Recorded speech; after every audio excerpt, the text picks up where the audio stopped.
Well, less than a year after former Senate Majority Leader Joe Bruno was acquitted on charges of honest services fraud, now former Assembly Speaker Sheldon Silver was arrested and charged with the same crime, we should say, in addition to extortion.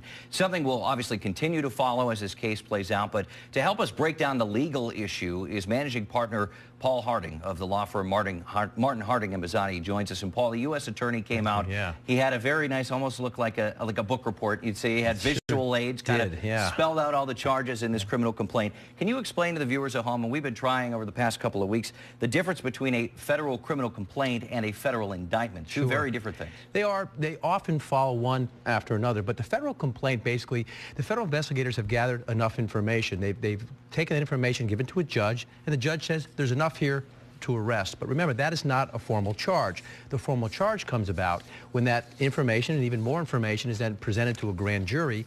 The grand jury then can look at this and say, yeah, we think there's enough there to indict, and that begins the formal criminal process. Starts the process. It sure does, okay. yeah. We've also heard this term, theft of honest services, being thrown around. Can you explain that to us?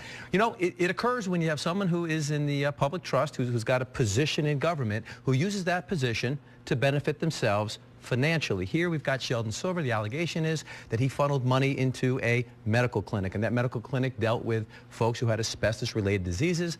The doctor then took those folks, sent it to a law firm that he's been affiliated with for years, and the theme is that he recovered about $3 million in referral fees. So they're trying to connect the dots and see if that qualifies for honest services violation. We've seen a lot of parallels being drawn between this case and the Bruno case. Do you see this particular issue against now Assemblyman Silver in a different light, or what are the differences? You do, but things change. You know, to bring it back, there was trial one with Bruno. He was found guilty of 2 counts of honest services law. But the difference back then was they only had to prove that there was a lack of candor, that they didn't need to show that there was, in fact, money given to Joe Bruno. So he was found guilty. Supreme Court said, you know what, that statute's no good. We're going to find that unconstitutional. They tried Bruno 2, trying to prove that he actually gained financially, and the prosecutors lost.